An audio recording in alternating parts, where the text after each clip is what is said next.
नमस्कार प्रेक्षकांनो, तुम्हाला सर्वांना नवीन वर्षाच्या खूप खूप शुभेच्छा. तू हिरे माझा मितवा या मालिकेच्या आजच्या भागामध्ये इथे अर्णव आता रूममध्ये येतो आणि म्हणतो, मी सिंदोर, अगं कुठे आहेस तू?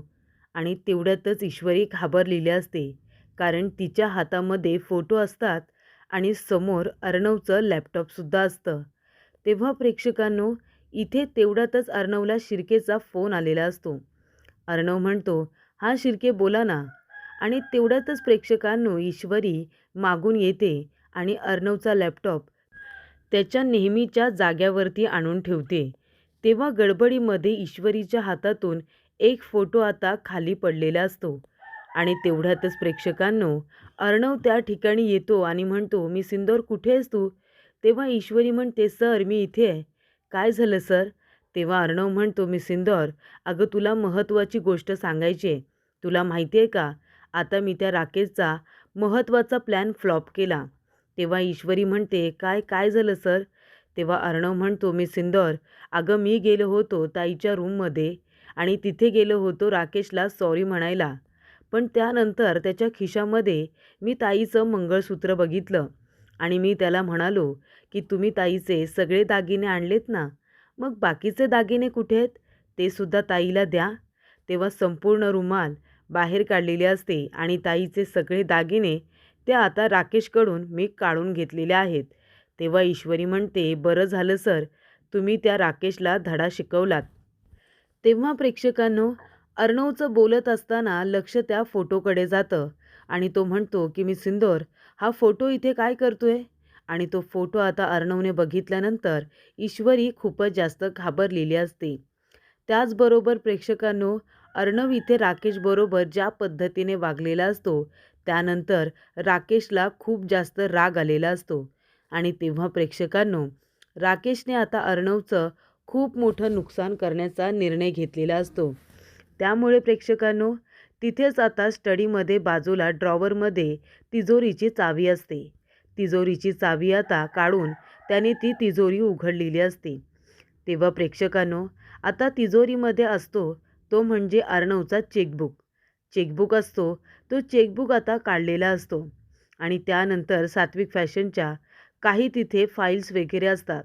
त्याच्यावरती अर्णवने त्याची सही केलेली असते आणि तेव्हा प्रेक्षकांनो, आता ती सही बघण्यासाठी त्याने फाईलसुद्धा आपल्या जवळ ठेवलेली असते आणि चेकबुकसुद्धा. तेव्हा प्रेक्षकांनो, राकेश आता चेकबुक आणि फाईल घेऊन जात असतानाच समोरून त्याला कुणीतरी येतंय अशी चाहूल लागते, कारण समोरून येणारा मामा असतो आणि तो गाणं गुणगुणत येत असतो. गाणं गुणगुणत असताना मामा येतोय हे कळल्यानंतर राकेश लगेचच पडद्याच्या आड जाऊन उभा राहतो आणि तेव्हा प्रेक्षकांनो, मामा इथे फाईल वगैरे चेक करत असतात आणि ठेवत असतात. तेव्हा इथे राकेश आपल्या मनामध्ये म्हणत असतो, "हा थेरडा आता इथे काय करतोय? ए मामा, जा इथून जा, लवकरात लवकर जा." असं राकेश म्हणत असतो. तेवढ्यातच प्रेक्षकांनो, इथे आता अर्णवने फोटो बघितल्यानंतर तो फोटो उचलतो आणि बघायला जात असतो. तेवढ्यातच ईश्वरी त्याच्या हातातून तो फोटो हिसकावून घेते. तेव्हा अर्णव म्हणतो, "मी सिंदूर, काय झालं? कसला फोटो आहे तो? कुणाचा आहे? तो मला बघू दे तरी." तेव्हा ईश्वरी म्हणते, "नाही सर, तो फोटो तुम्हाला बघण्यासारखा नाही आहे. खरंच बघण्यासारखा नाही आहे." तेव्हा अर्णव म्हणत असतो, "मी सिंदूर, तू माझ्यापासून काही लपवतेस का?" ईश्वरी म्हणते, "नाही सर, मी तुमच्यापासून काही लपवत नाही आहे." तेव्हा अर्णव म्हणतो, "मी सिंदूर, पण मला असंच वाटतंय तू माझ्यापासून काहीतरी लपवतेस. हा फोटो मला बघण्यासारखा नाही आहे म्हणजे हा कसला फोटो आहे सांग बरं? मला माहिती आहे मी सिंदूर, या फोटोमध्ये काय आहे ते." तेव्हा ईश्वरी म्हणते, "काय आहे सर?" तेव्हा अर्णव म्हणतो, "मला माहिती आहे ना, हा फोटो तुझ्या लहानपणीचा आहे ना? म्हणजे काहीतरी खाताना तोंडाला काहीतरी लागलं असेल, म्हणजे खूपच जास्त वियर्ड फोटो आहे, म्हणून तू मला बघू देत नाही आहेस ना? पण आता काहीही झालं तरी हा फोटो मी बघणार आहे मी सिंदूर." तेव्हा इथे अर्णव आता तो फोटो बघण्यासाठी तिच्या हातातून घेतो आणि फोटो बघायला जाणार. तेवढ्यातच प्रेक्षकांनो, इथे आता मामासुद्धा म्हणत असतात, की "मला असं का वाटलं कुणीतरी इथे लपून बसले म्हणून." मामा गेलेले असतात, पण ते परत येतात. तेव्हा इथे पडद्याच्या मागे कुणीतरी लपून बसलंय असं मामांना वाटतं आणि तेव्हा मामा हळूवारपणे तो समोरचा पडदा बाजूला करायला जाणार आणि तेवढ्यातच लाईट गेलेले असतात. लाईट गेल्यानंतर मामा म्हणत असतात, असं कसं झालं? अचानकपणे लाईट कशा काय गेल्या? कुणी मुद्दामून तर घालवल्या नाहीत ना? तेव्हा प्रेक्षकांनो, अर्णवच्या बाबतीत सुद्धा तेच होतं. अर्णव फोटो बघायला जाणार तेवढ्यातच लाईट गेलेले असतात. तेव्हा अर्णव म्हणतो, मिसिंदर, हे घे हा फोटो हातामध्ये धर आणि इथेच बसून राहा. कुठे जाऊ नको अंधारातून. मी बघून येतो लाईट का गेल्या त्या, आणि मेणबत्तीसुद्धा घेऊन येतो. पण तू अंधारातून कुठेही जाऊ नकोस, कळलं का? तेव्हा ईश्वरी म्हणते, हो सर. आणि लाईट गेल्यामुळे अर्णव आता इथे रमाकांत काका आणि सुप्रिया यांचा फोटोसुद्धा बघू शकत नाही. तो सरळ बाहेर गेलेला असतो. तर इथे मामा बाजूला गेल्यानंतर राकेशसुद्धा पळून आपल्या रूममध्ये गेलेला असतो. तेवढ्यातच प्रेक्षकांनो, इथे आता ईश्वरी रूममध्ये असते आणि सगळे ईश्वरीला जोरजोरात हाका मारत असतात. म्हणजे इथे अंजली म्हणत असते, अगं ईश्वरी, लवकर खाली ये ना. त्याचबरोबर आजीसुद्धा तिला ओरडत असतात, ईश्वरी सूनबाई, अगं लवकर खाली ये. आकाश म्हणत असतो, अहो वहिनीसाहेब खाली या ना. अर्णव म्हणत असतो, मिसिंदर लवकर खाली ये. ईश्वरी खाली येऊन बघते तर काय, कुणीही तिथे नसतं. ईश्वरी म्हणते, हे काय, सगळेजण मला जोरजोरात हाका मारत होते आणि आता तर इथे कुणीच नाही आहे. आणि तेव्हा प्रेक्षकांनो, डायनिंग टेबलवरती ईश्वरीचं लक्ष जातं. तेव्हा ती बघते तर काय, तिच्या आवडीचे सगळे पदार्थ बनवण्यात आलेले असतात. सगळे इंदोरी पदार्थ, ते सुद्धा इंदोरमधले फेमस. ईश्वरी म्हणते की हे सगळं काय आहे? तेव्हा इथे सगळेजण येतात आणि म्हणतात की सरप्राईज. तेव्हा प्रेक्षकांनो, मामा म्हणत असतात की ईश्वरी, अगं तुला ताप आल्यामुळे तुझ्या तोंडाची चव गेली आहे ना, तुला काहीच खावंसं वाटत नाही आहे, म्हणून तुझ्यासाठी इंदोरी सगळे पदार्थ आज हजर आहेत. तुला यातलं सगळं संपवायचं आहे. तेव्हा प्रेक्षकांनो, आकाश म्हणत असतो की वहिनीसाहेब, हे घ्या तुमच्यासाठी स्पेशली इंदोरी चहा. तेव्हा इथे अर्णव म्हणतो, मिस इंदोर, आधी बसून घ्या बरं, सीट सीट. तेव्हा इथे अंजली म्हणत असते की मॅम, आता तुम्ही सांगा तुम्हाला फक्त काय खायचं आहे ते. तेव्हा प्रेक्षकांनो, इथे आता तुम्हाला जे खायचं आहे, तुमची फर्माईश जी काही असेल ते तुमच्यासाठी बनवलं जाणार आहे. तेव्हा प्रेक्षकांनो, इथे आता ईश्वरीसाठी एका ताटामध्ये सगळे पदार्थ वाढून ठेवलेले असतात. तेव्हा अर्णव म्हणतो, मी सिंदोर, खा बरं, आता खाऊन घे. तेव्हा ईश्वरी हाताने खायला जाणार तेवढ्यातच अर्णव म्हणतो, एक मिनिट, मी भरवणार आहे. तेव्हा अर्णव आपल्या हाताने इथे समोसा आता ईश्वरीला भरवतो. तेव्हा ईश्वरीसुद्धा समोसा खाते. तेव्हा इथे मामा म्हणत असतात, अरे बापरे, आम्हाला माहिती नव्हतं आजारी माणसाला इथे हाताने भरवलं जातं म्हणून. तेव्हा अंजली म्हणते, मग काय मामा, स्पेशल गेस्टसाठी इथे स्पेशल ट्रीटमेंट आहे आणि ती अर्णवच देणार आहे, हो की नाही चिंटू? तेव्हा प्रेक्षकांनो, इथे आता ईश्वरी आपल्या मनामध्ये म्हणत असते की बिचारे सगळे माझ्यावरती किती प्रेम करतात. जेव्हा यांना सत्य समजेल तेव्हा हे कसे रिॲक्ट करतील. तेव्हा प्रेक्षकांनो, इथे आता आकाश म्हणत असतो की तुम्हाला दोघांना जर एकमेकांना भरवायचं असेल तर आम्ही इथे काय करतोय, चला चला आपण जाऊया. तेव्हा आजी म्हणते, ए आकाश, उगाच बिचारीला चिडवू नका रे, आधीच ती आजारी आहे, तिला खाऊ द्या पोटभर सगळं. ईश्वरी, तू खाऊन घे बरं. इतके दिवस तू आजारी आहेस, अशक्त झाली असशील, ताकद भरून निघायला नको का? खाऊन घे बरं पोटभर. तेव्हा प्रेक्षकांनो, ईश्वरी आता खूपच नाराज असते. ती म्हणते, बिचारे सगळे माझ्यासाठी किती आणि काय काय करतायत. तेव्हा अर्णव म्हणतो, मी सिंदोर, काय झालं? तुला तुझ्या आईकडे जास्त वेळ राहता आलं नाही म्हणून तू अपसेट आहेस का?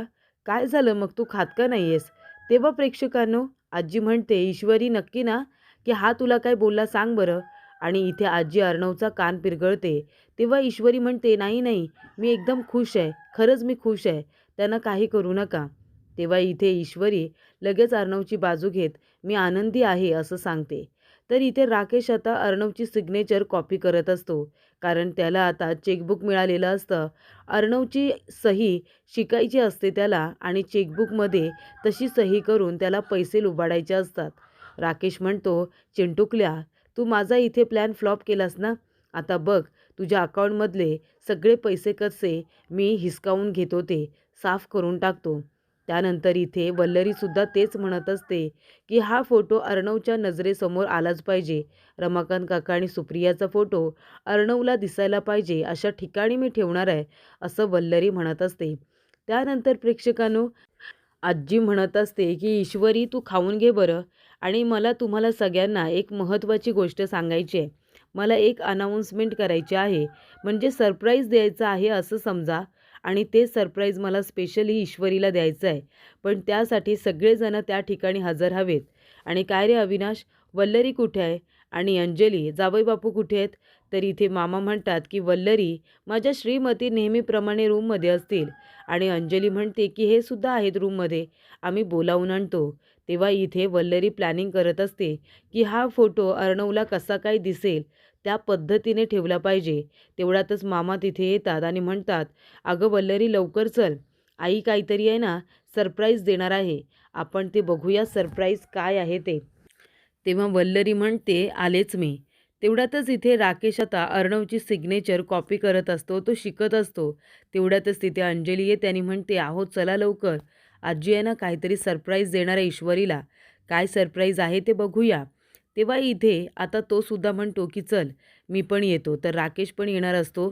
तेवढ्यातच इथे ईश्वरी अर्णवला म्हणत असते, सर काय सरप्राईज देणार आहेत आजी? तेव्हा अर्णव म्हणतो, मला पण माहिती नाही आहे. आणि तेव्हा प्रेक्षकांनो इथे आता सगळे तयारी करून ठेवण्यात आलेली असते. तेव्हा आजी म्हणते की आता ईश्वरी ये आणि इथे बस बरं, मला तुझं ऑक्शन करायचं आहे. तेव्हा अर्णव म्हणतो, आजी अगं पण ऑक्शन कसं काय, आज काय तिचा वाढदिवस नाही आहे ना? तेव्हा आजी म्हणते, कुणी सांगितलं तुला की फक्त इथे वाढदिवसालाच ऑक्शन केलं जातं? अरे इथे काही चांगला दिवस असेल किंवा एखादी जबाबदारी द्यायची असेल महत्त्वाची, तेव्हासुद्धा ऑक्शन केलं जातं. तेव्हा इथे ईश्वरीला पाटावरती बसून आजीने तिचं ऑक्शन वगैरे केलेलं असतं आणि त्यानंतर घरातल्या तिजोरीच्या चाव्या, घराच्या महत्त्वाच्या चाव्या या सगळ्या आता ईश्वरीकडे सुपूर्द करण्यात आलेल्या असतात. आजी म्हणतात की हे घे ईश्वरी, हे आता सगळं तुला सांभाळायचं आहे. ह्या आपल्या घरच्या चाव्या आजपासून तू घ्यायच्या, कारण तू राज शिर्केंची सून आहेस. त्यामुळे ही जबाबदारी तुझी आहे. तुलाच आता ही जबाबदारी व्यवस्थितरित्या पार पाडायची आहे. त्यानंतर ईश्वरी म्हणत असते, आजी अहो हे चाव्या मला कशाला? तेव्हा आजी म्हणते, अगं तू राज शिर्केंची सून आहेस, मग तुलाच तर हे सगळं सांभाळायचं आहे. त्यानंतर आजीने ईश्वरीला बाळकृष्णाची मूर्ती दिलेली असते. तेव्हा आजी म्हणतात की आणि हा बाळकृष्ण आजपासून तुला सांभाळायचा आहे, तुला पूजा करायची आहे. कारण आता घरामध्ये होणारे सगळे सण तिवार उपास तापास जे काही कुळाचारी पूजा असतील, हे सगळं तुलाच तर बघायचं आहे. तुलाच हे सगळं आता मनापासून करायचं आहे या घरची सून म्हणून, कळलं का? म्हणून ही जबाबदारी आत्तापासून मी तुला देते आणि आता मी निवृत्त होते. हे सगळं तू करायचं, मी आता फक्त शांतपणे राहणार, असं आता आजी म्हणत असतात. तर प्रेक्षकांनो ईश्वरीने आता बाळकृष्ण हातात घेतलेला असतो, चाव्या तिच्या हातामध्ये असतात. तेव्हा इथे आकाश म्हणत असतो की चला, म्हणजे आता आमच्या वहिनीसाहेब खऱ्या अर्थाने वहिनीसाहेब झाल्यात, तर म्हणजे त्यांच्याकडे घरातल्या जबाबदाऱ्या आणि चाव्या गेलेल्या आहेत. मग आता वहिनीसाहेब बोलायला काही हरकत नाही, बरोबर ना? तेव्हा इथे सगळेजण हसायला लागतात. तर इथे ईश्वरी ही जबाबदारी अगदी व्यवस्थितरित्या पार पाडेल असा आजीला तिच्यावरती विश्वास असतो. मामा इथे अंजली दोघेही खुश असतात, म्हणत असतात की अरे वा ईश्वरी, ही जबाबदारी अगदी तू व्यवस्थितरित्या पार पाडशील, आम्हाला विश्वास आहे ना तुझ्यावरती, कारण तू एक आदर्श सून आहेस, तुला घर बांधून ठेवता येतं, त्यामुळे ही जबाबदारी आता तू एकदम नेटाने पार पाडशील. तेव्हा मामा म्हणत असतात, खरंच म्हणजे आईने एकदम चांगला निर्णय घेतलेला आहे सगळ्यांच्या हिताचा. तेव्हा प्रेक्षकांनो इथे आता सगळेजण खुश असतात, मात्र ईश्वरी घाबरलेली असते. ती म्हणते, आता सगळेजण खुश आहेत, पण जेव्हा यांना सत्य समजेल आणि तेव्हा सगळेजण माझ्या विरोधात गेले तर? तेव्हा ईश्वरी म्हणते, आजी मला माफ करा, पण ह्या चाव्या परत घ्या, मला ही जबाबदारी पार पाडायला जमणार नाही, मी नाही ती जबाबदारी पार पाडू शकणार. जेव्हा इथे ईश्वरी चाव्या परत करते, तेव्हा इथे मामांना बघा तिचा हा निर्णय अजिबातच आवडत नाही. त्यानंतर प्रेक्षकांनो पुढील भागामध्ये इथे आता राकेशने सिग्नेचर कॉपी करत चेकबुकवरती, इथे आता चेकवरती अर्णवची सिग्नेचर केलेली असते आणि हवे तेवढे पैसे काढायचे असतात, म्हणून त्याने अमाऊंटसुद्धा मोठी टाकलेली असते आणि तो चेक त्याने एका माणसाला दिलेला असतो आणि सांगितलेलं असतं की हा चेक आता बँकमध्ये टाकायचा आहे, कारण त्याला इथे बँक अकाउंटमधले पैसे सगळे फस्त करायचे असतात. तो म्हणतो, चिंटुकल्या, लय मध्ये मध्ये करायची सवय आहे ना तुला. आता बघ तुझ्या खात्यातले सगळे पैसे कसे काढून घेतो ते. त्यानंतर प्रेक्षकांनो, इथे आकाश आलेला असतो आणि तो म्हणत असतो की दादा, अरे तुझ्या मनातलं वहिनीला सांगून टाक ना. म्हणजे तुझ्या मनातलं एकदा का तिला कळलं की खऱ्या अर्थाने लव्हबर्ड्स एकत्र येतील ना, तू तुझ्या मनातलं लवकरात लवकर वहिनीला सांगून टाक. तेव्हा इथे ईश्वरीला आपल्या आईला विचारायचं असतं की 17 वर्षांपूर्वी इथे अर्णव सरांचे बाबा आणि त्यांच्या आई त्यांचा संसार उद्ध्वस्त करण्यामध्ये तुझा काही हात होता का? त्यांचा संसार उद्ध्वस्त करणारी बाई ही तू होतीस का? असं आता ईश्वरी विचारत असते आणि ती मोबाईलमध्ये रेकॉर्डिंग करून तिला पाठवणार असते, व्हॉईस नोट. तेवढ्यातच इथे वल्लरी आलेली असते आणि ती म्हणते की ईश्वरी काय करतेस गं? तेव्हा ईश्वरी खूपच टेन्शनमध्ये आलेली असते.